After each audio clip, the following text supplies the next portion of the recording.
Hoy 9 de junio es el Día del Fútbol Sudamericano, fecha que recuerda el triunfo de Uruguay en los Juegos Olímpicos de París 1924, la primera gran victoria de las selecciones sudamericanas a nivel internacional. Quiero aclararles que este video no es para discutir sobre estrellas mundiales, no mundiales, ni nada por el estilo, simplemente compartir con ustedes otra historia futbolera como tantas que he subido aquí en el canal. Así que los invito a suscribirse al canal, participar con los comentarios y darle me gusta a este video que homenajea a los olímpicos. Esta historia inicia en la Copa América de 1923 disputada en Montevideo. Los dirigentes uruguayos le prometieron a los jugadores que si ganaban la Copa los inscribirían en el torneo de fútbol olímpico a disputarse al año siguiente. Los jugadores cumplieron en la cancha, así que los dirigentes tuvieron que hacer de todo tipo de peripecias para poner a la selección a jugar aquel campeonato, incluyendo esfuerzos económicos de todo tipo y clase y también la inscripción de Uruguay a la FIFA, que no estaba hecha hasta ese momento y se tuvo que hacer de apuro para participar en este torneo. El plantel fue armado por los dirigentes, como era el uso y estilo de la época, y basaron el equipo en los campeones sudamericanos del año 23, más los destacados de esa temporada en el fútbol uruguayo, ya que en esa época, en el verano de 1924, aún no había iniciado la temporada de fútbol en nuestro país. Fueron elegidos 6 jugadores de Nacional, 4 de Liverpool, 2 del Club Lito, 2 de Bellavista, 2 de Belgrano y un jugador de Universal, Rampla Juniors, Wanderers y el Charlie. Ustedes notarán, algunos de estos equipos no pasaron la barrera del profesionalismo cuando se instauró el nuevo régimen en el año 1932 y pasaron a integrar ligas barriales o simplemente desaparecieron. Así fue como se conformó el plantel. No hubo jugadores de Peñarol porque en esa época estábamos en el medio de lo que se conoce como el cisma del fútbol uruguayo, que algún día le dedicaré un video si ustedes quieren, pero que impidió que los futbolistas de Peñarol pudieran participar de esta selección uruguaya porque el club había sido expulsado de la asociación en el final de la temporada del año 1922. Al llegar al puerto de Vigo, los jugadores uruguayos fueron recibidos de muy buena manera. Al otro día de haber arribado, ya estaban jugando el primer partido contra el equipo de Celta, donde Uruguay ganó por 3-0, y la revancha, unos días más tarde, los celestes volvieron a ganar por goleada, en este caso 4-1. Más allá de los resultados, siempre hubo un tono de camaradería y de buena recepción al plantel uruguayo que estaba iniciando una gira que, según lo que publicó un medio de prensa al final de esos partidos, empezaba a presagiar un poquito lo que iba a suceder unas semanas más tarde, diciendo que por los campos de Coya pasó una ráfaga olímpica. Pero no todos los trataron bien, de buena manera, tanto dentro y fuera de la cancha. Cuando se trasladaron a La Coruña para jugar contra el equipo local, los estaban esperando con el orgullo herido y tratar de ganarle esos partidos en nombre de Galicia, señalando con el dedo a los habitantes de Vigo que habían recibido demasiado bien a futbolistas que habían llegado desde tan lejos para golearlos. Uruguay ganó los 2 partidos 2-1, pero se llevaron unos cuantos golpes en el lomo y alguna gresca generalizada al final de los partidos. Cuenta que el Vasco Sea pedía que le mandaran gente más joven para pelear porque estaba cansado de azotar veteranos. La gira incluyó partidos en San Sebastián, en Bilbao, en Barcelona, en Madrid. Todos ellos terminaron con triunfo para el equipo uruguayo y, por supuesto, con distintos ambientes a la hora de presentarse en cada uno de los partidos, algunos más amables y otros, como les contaba, un poquito más hostiles. Entre otras cosas que se pueden destacar es que el arquero Andrés Massali atajó 2 de los 3 penales que le patearon en esos partidos. La gira sirvió para preparar el equipo, ganar confianza y sobre el final juntar algunos pesitos que fueron bienvenidos por algo que sucedió apenas arribaron a París. Partieron el 1 de mayo desde España en tren rumbo a la capital francesa e instalarse en lo que se llamaba la Villa Olímpica. Convengamos que esa Villa Olímpica distaba bastante de las que nosotros conocemos en las últimas décadas de los Juegos Olímpicos. Eran apenas tenías unas cabañas prefabricadas dispuestas arriba de un terreno que ante la primera lluvia quedaba todo anegado y que, bueno, provocó las quejas de las delegaciones ante aquellas construcciones que por primera vez en la historia de los Juegos se habían dispuesto de manera exclusiva para los deportistas. La delegación uruguaya no escapó a esta realidad y enseguida trataron de buscar un lugar para alojar a los jugadores y también tener como lugar de entrenamiento. Es así que encontraron una especie de mansión, castillo, chateau, no sé cómo llamarlo, que estaba en las afueras de París, en una zona que se llama Argenteuil, en aquel momento eran las afueras de la ciudad, que estaba habitada por su dueña, una señora llamada Madame Pen, que la única condición que puso para alquilar las instalaciones de su casa era que ella iba a seguir viviendo allí con sus empleados, con todo la misma rutina de siempre, en todo el momento que estuvieran los jugadores también usando sus instalaciones. Hay fotos y todo de Madame Pen con la delegación, una situación bastante pintoresca, pero que permitió que los jugadores de Uruguay pudieran estar tranquilos en un lugar donde tenían terreno para entrenar, lugar de esparcimiento, y que fue un cambio de la noche al día en comparación a aquellas precarias construcciones de la Villa Olímpica. Además del local Francia, se inscribieron 21 selecciones para participar en este torneo que tenía inicialmente pactado 16 lugares, por lo tanto hubo que jugar partidos eliminatorios para poder clasificar. 10 selecciones se dispusieron como clasificadas de manera directa y las otras 12 jugaron partidos de eliminación para poder entrar en el cuadro de 16. El formato elegido fue el sistema de copa, partidos de eliminación directa, ganar o volverse a casa. Muchas veces nosotros pensamos que la copa es el trofeo, en realidad lo que es la copa es el formato que se van decantando los equipos en forma de copa hasta llegar a la final. Es así que de manera directa estaban clasificadas las selecciones de Bélgica, Bulgaria, Egipto, Francia, Holanda, Irlanda, Letonia, Luxemburgo, Rumania y Suecia. Sinceramente no sé cuál fue el criterio para decir que estas selecciones clasificaran de manera directa, quizás un sorteo sacando a Francia que seguro iba a participar en el cuadro final, y las otras 12, sepan disculpar esa omisión de detalle histórico, y las otras 12 jugaron una ronda preliminar para ganarse ese lugar en el cuadro final de este campeonato. Los partidos fueron Hungría-Polonia, Estados Unidos-Estonia, Suiza-Lituania, Checoslovaquia-Turquía, Italia-España y la selección uruguaya jugó contra Yugoslavia. De ese partido de la selección de Uruguay contra Yugoslavia hay una anécdota muy interesante en lo previo al juego. Resulta que habían unos enviados de la delegación de Yugoslavia que fueron a espiar un poco un entrenamiento de Uruguay, y los nuestros le dieron captura, se dieron cuenta que los estaban mirando y armaron una especie de parodia de entrenamiento ridículo, pateando la pelota para afuera, errándole, cayéndose de traste a la hora de tirar, no sé, una volea, el arquero no agarraba una, no le invocaban al arco. Y bueno, los muchachos de Yugoslavia se fueron rápido viendo cuál era la situación de sus futuros rivales, y cuentan por ahí que los enviados le dijeron a la delegación de Yugoslavia: la verdad, pobres muchachos estos que vinieron de tan lejos para ser goleados.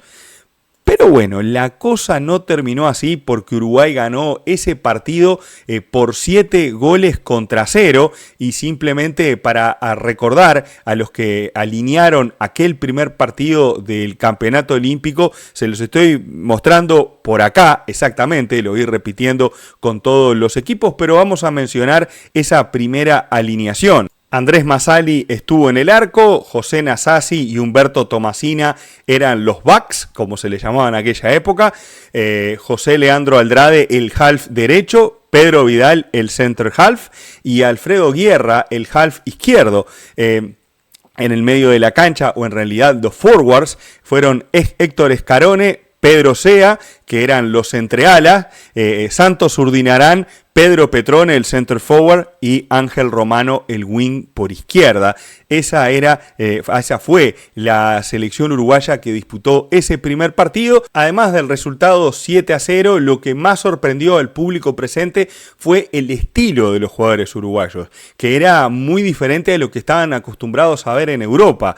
Pases cortos, combinación, rotación de los jugadores, paredes, caños, moñas, gambetas, driblings, una gama de recursos impresionantes que tenía el equipo uruguayo en comparación a las selecciones europeas que eran más del estilo inglés, del juego directo, por las bandas, y una vez que se tiraba del centro al área era para que definiera el 9 y sin muchos más adornos que eso. Entonces, a medida que fueron avanzando los partidos, ya desde este juego número 1, donde fueron muy pocas personas al estadio de Colombes, empezó a cautivar al público presente y empezaron a correr la bola de aquellos muchachos que habían llegado desde Sudamérica a disputar este torneo, eran cosa seria. El segundo partido no se jugó en el estadio de Colombes, sino en el estadio de Vergier en Montmartre, allí en París. Perdonen la pronunciación, pero aparte de que es tarde mientras estoy haciendo el video, no me sale el francés. Capaz que para el inglés tengo un poquito más de facilidad, pero para el francés no. Uruguay en aquel partido hizo algunos cambios. Se enfrentaba a una selección de Estados Unidos que estaba integrada por futbolistas ingleses, escoceses, italianos, muchos inmigrantes que habían llegado a Estados Unidos, que integraban esa selección, algunos que directamente estaban en Europa y que, bueno, por jugar en una selección ellos se anotaban sin ningún problema, y era un equipo bastante rústico y pegador el que se enfrentó a Uruguay, que en aquel partido alineó un par de cambios. Ingresó Pedro Arispe en realidad a la zaga, y Humberto Tomasina estaba jugando como zaguero en el primer partido, sustituyó a Alfredo Guerra, que había sido el lateral izquierdo o el half por izquierda. Capaz que algunos de ustedes se acuerdan de sus abuelos o algún mayor, capaz que alguno más grande le dicen a los laterales, le dicen los ja, los half, los ja le decían en Uruguay y se comían todas las últimas letras, y los backs o los va a los centrales. En Argentina algún periodista veterano, por ejemplo, le sigue diciendo los wings a los punteros. Pero bueno, eso son cosas de uso y estilo de otras épocas, pero que siempre me gusta compartirla con ustedes. El partido terminó 3-0 en favor de Uruguay, partido que se resolvió rápidamente en el primer tiempo. Uruguay había entendido que esto era de largo aliento, había que cuidar los físicos, rotar un poquito el equipo y también cuidarse de la violencia con la que se jugaban aquellos partidos. No existían las tarjetas, no existían los cambios, y Uruguay era no solamente que jugaba muy bien, sino que también a veces se defendía, y en este partido contra los Estados Unidos, donde por ejemplo a Pedro Vidal, que jugó en la mitad de la cancha, le reventaron la rodilla de un planchazo, el mariscal Lasasi agarró un gringo al azar y le metió un planchazo en la espalda como para que aprendiera que con los uruguayos no se jodía, y cuentan que el jugador de Estados Unidos se levantaba la camiseta y se las mostraba al público presente diciendo: miren con las bestias contra las que nos tocó jugar en este partido. El segundo tiempo, y ahí está una foto de Masali sentado en uno de los recostado contra uno de los palos del arco, hicieron indicar que fue muy tranquila la jornada para el buzo, como le decían al arquero de Uruguay, y que bueno, fue simplemente un trámite para completar este partido que la Celeste goleó por 3-0. Vale decir que este campeonato fue un manantial de anécdotas que se fueron agrandando, condimentando y transformando con el tiempo. Para hacer este video y, por ejemplo, el libro Obdulio son los padres, donde cuento parte o más detalles de lo que les estoy compartiendo aquí en este video sobre los Olímpicos, además de otras historias del fútbol uruguayo desde sus orígenes hasta Maracaná, es muy interesante ver las entrevistas que les han hecho a estos futbolistas, a los protagonistas de este campeonato olímpico, donde realmente detallan cosas que son increíbles.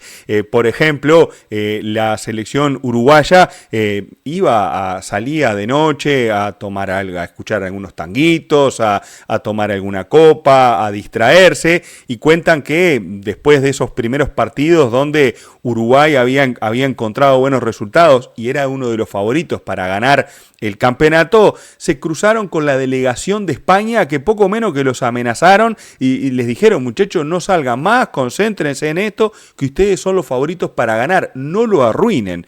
Y parece que después de algunas palabras que recibieron en esas salidas, decidieron confinarse, concentrarse, y después de ganar el campeonato vamos a divertirnos, rompemos la noche parisina. El único que no cumplió con eso fue José Leandro Andrade, que fue apodado La Maravilla Negra en aquel campeonato. Como vieron por allí en las alineaciones, jugaba por el lateral derecho, o de volante por derecha, o de número 8, dependiendo de la situación en las formaciones de aquellos tiempos.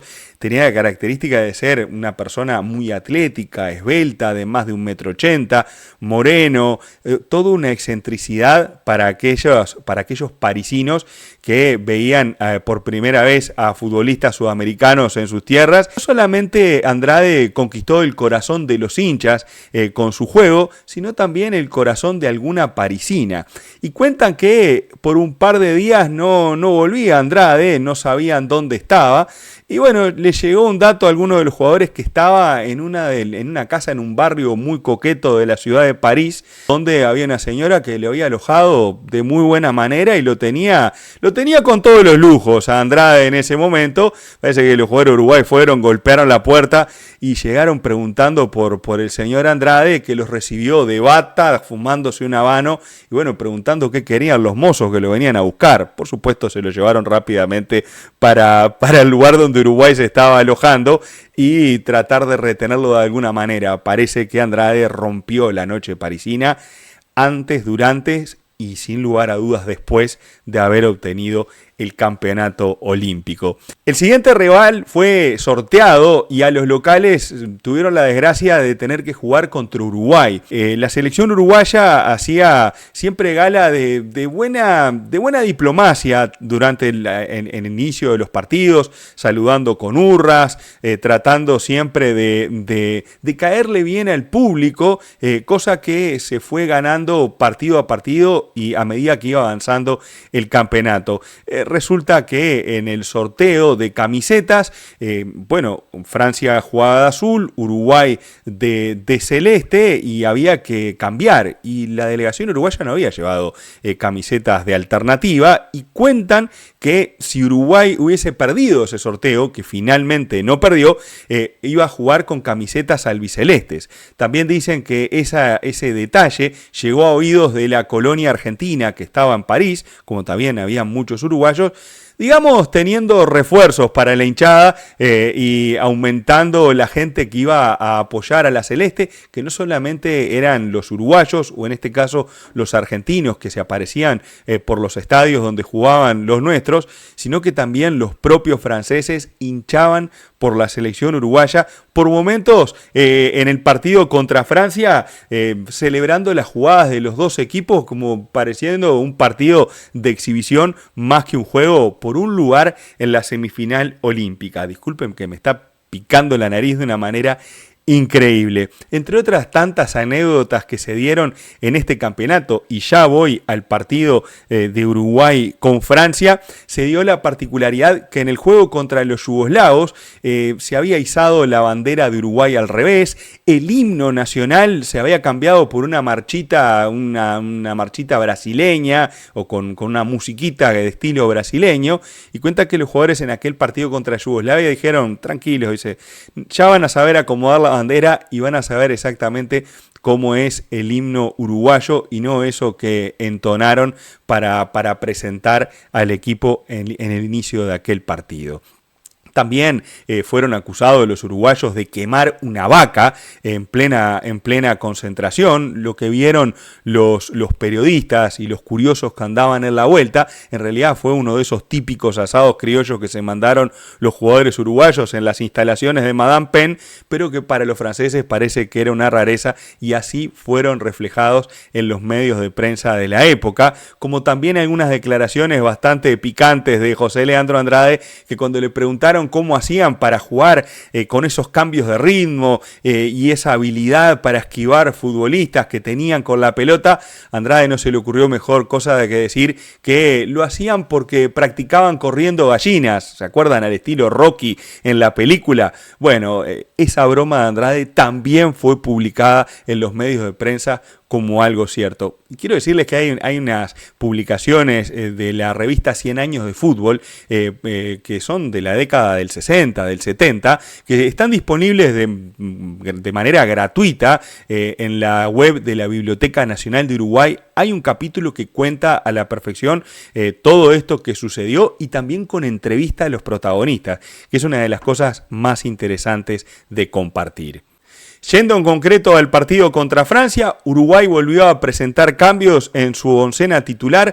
Pedro Arizpe pasó a la zaga, Alfredo Guerra volvió al lateral izquierdo, Alfredo Sibeki jugó en el centro de la cancha y José Naya pasó a ser el puntero derecho de aquel equipo, que mantuvo la base de los mismos jugadores y siempre con algún retoque, en especial después del partido contra Estados Unidos, donde Pedro Vidal salió bastante maltrecho y bueno, y había que rotar jugadores. Para eso se había llevado una delegación numerosa para la época.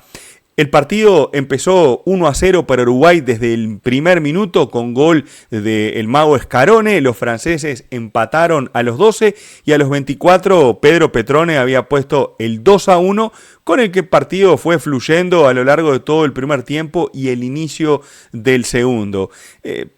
Cuenta un periodista español que los uruguayos habían prometido no ganarle por mucho a los franceses, como para no importunar a los amables espectadores locales, que tan bien los habían tratado en los partidos anteriores.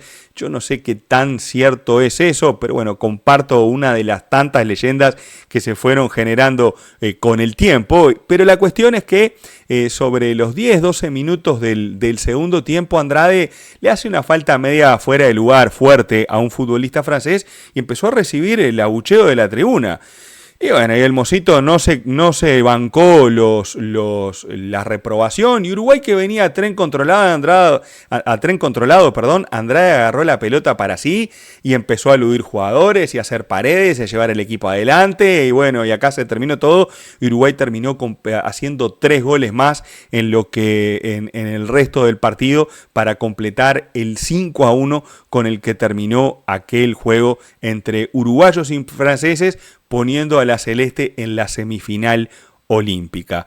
El siguiente rival sería Holanda, que le presentó muchas dificultades a la celeste al punto tal de empezarle ganando el partido, cosa que sorprendió a los nuestros y que impactó en el juego de Uruguay a lo largo del primer tiempo. Los holandeses salieron decididos a defenderse con uñas y dientes y evitar de todas formas posibles el juego que desplegaba Uruguay, y que ya no era sorpresa para los equipos y el antídoto para los cuadros que juegan al toque, que rotan, que mueven la pelota con mucha dinámica.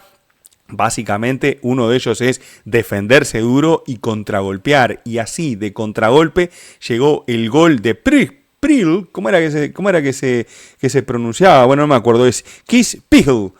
Bueno, así era el nombre del holandés que anotó el primer gol del partido, con el que terminó el primer tiempo de la semifinal olímpica. Uruguay volvió a hacer algunos cambios. Pedro Vidal volvió al centro de la cancha. Santos Urdinarán a jugar de puntero derecho. Nasasi y Pedro Arizpe se afianzaron en la zaga. Es decir, de Pedro Arizpe, jugador de Rampla Juniors, que Cada vez que Uruguay obtuvo un campeonato, el olímpico, los mundiales, insisto, no quiero discutir respecto a este tema, siempre tuvo un jugador de Rampla Juniors en sus filas. En los Juegos Olímpicos del 24 y del 28 estuvo Pedro Arispe, en 1930 el arquero Ballesteros, y en 1950 William Martínez, que era zaguero de Rampla Juniors. En aquel caso alternaba, era uno de los zagueros suplentes. Pero es una de las curiosidades también que ha surgido de las selecciones uruguayas. El partido fue duro, fue áspero, no tuvo muchas contemplaciones por el lado de los holandeses, y le costó bastante a Uruguay poder dar vuelta aquel partido. A los 17 minutos Scarone trianguló con Andrade, que se dispuso a desbordar, hizo una pausa, trató de hacer una variante de lo que se hacía habitualmente en ese partido, y con la defensa por primera vez expuesta, Uruguay pudo doblegar, imagínense, recién en el primer cuarto de hora del segundo tiempo, a la selección francesa, y apareció el gol del Vasco Sea para empatar el partido. El Vasco Sea, que era de los que hacía los goles importantes, los goles pesados. De hecho, el Vasco Sea es el único jugador de toda esta generación que no se perdió ni un solo partido en los Juegos Olímpicos del 24, el 28 y los que jugó Uruguay en el Campeonato del Mundo de 1930. Realmente una leyenda del fútbol uruguayo, sin lugar a dudas, el Vasco Sea. De penal, el mago Scarone definió el partido, y de esa manera Uruguay clasificaría a la final olímpica. Esa final olímpica que se jugó el 9 de junio de 1924, y es por eso el homenaje de la Conmebol a la selección uruguaya, celebrando esta final y esta victoria de la Celeste, la primera de las selecciones sudamericanas a nivel internacional.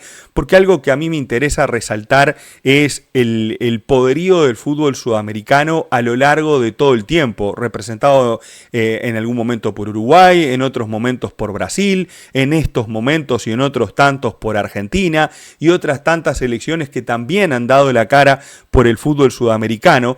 Pero la historia creo que se tiene que mantener viva, y por más que hoy se estén cumpliendo 100 años de aquella victoria, eso también fue parte y forjó el fútbol que hoy estamos disfrutando. Y para mí siempre es de buen recibo quien recuerde la historia, quien la respete y quien la trate de difundir. Ese es el motivo por el cual me motivó a hacer este video, más que porque era Uruguay, o porque la Celeste, o porque esto, o porque el otro, o por exhibir galones o triunfos. Simplemente contar una historia de las tantas de cómo se forjó el fútbol en nuestro país, en nuestro continente, y que realmente creo que esta historia de los Olímpicos merece ser contada. Para el partido de la final, con la selección de Suiza, que había ganado sorprendentemente la semifinal olímpica, le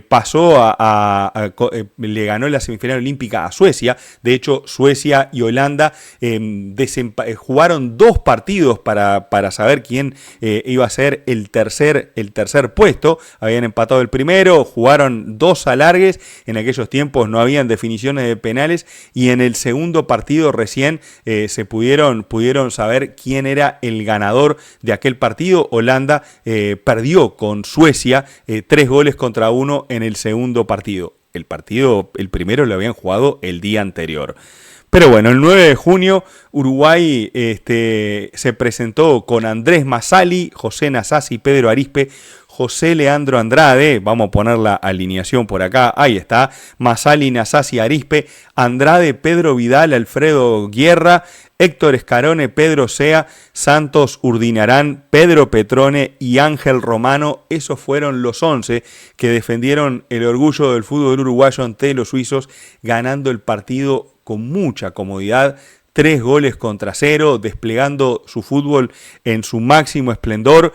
Un equipo uruguayo que fue arrollador en aquel partido, que no fue rival para los suizos, que en ningún momento se pudieron poner en juego más allá de intentar nivelar a nivel físico el partido, cosa que Uruguay siempre le escapaba a ese tipo de roce, ese roce que sí, cuando era necesario se usaba, se ponía la pierna fuerte, se jugaba, pero que por lo general se intentaba hacer correr la pelota y que los rivales corrieran detrás de ella mientras la teníamos nosotros.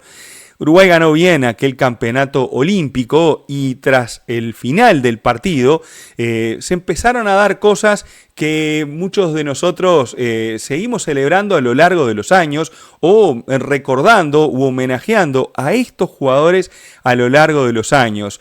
Al final del partido, cuando se da la entrega de premios, la premiación de ese juego, no se daban medallas todavía para los jugadores que ganaban o los deportistas que ganaban en las competencias olímpicas.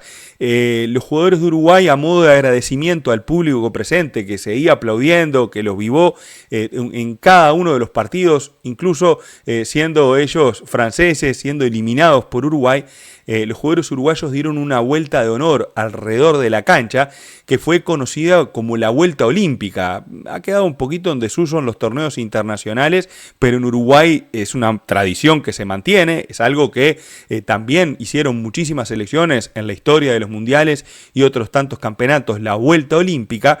Sin embargo, tuvo una variante esa Vuelta Olímpica, porque quizás ustedes conozcan la vuelta hecha por el campeón, pero aquella vuelta de honor, aquella vuelta olímpica fue hecha por las dos delegaciones. Al frente fueron saludando a los uruguayos, pero atrás también iban los suizos en ese recorrido alrededor del estadio ofreciendo su saludo al público presente.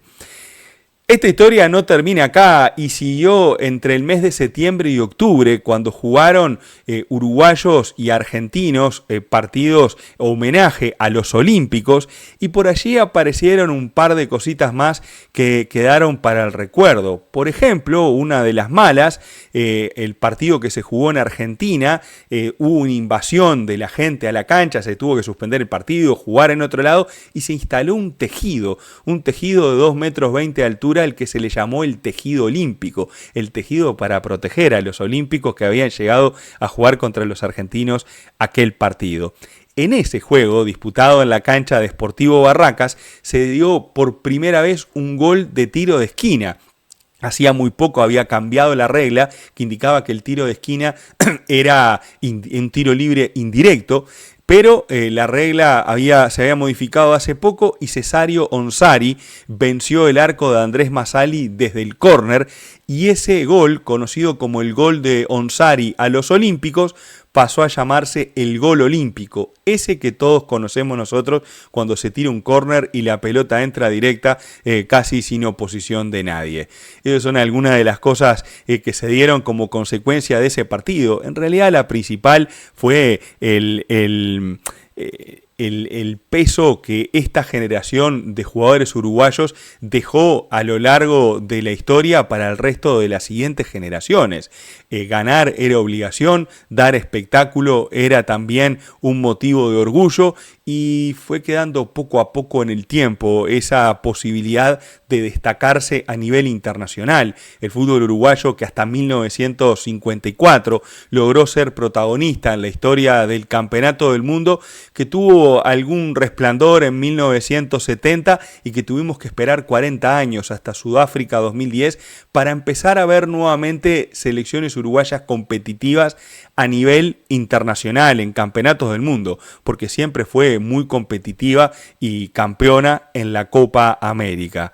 Este fue el video, no breve, el video que quería compartir con ustedes con respecto a los olímpicos, y me encantaría que cualquier anécdota, historia o cosas que quieran agregar la pongan allí en la zona de comentarios. Muchísimas gracias por su tiempo y su paciencia para escuchar este tipo de relatos. Si les gusta también háganmelo saber en la zona de comentarios. Se agradece el me gusta y por supuesto la suscripción al canal. Un abrazo grande y nos vemos en el próximo video. Chau, chau.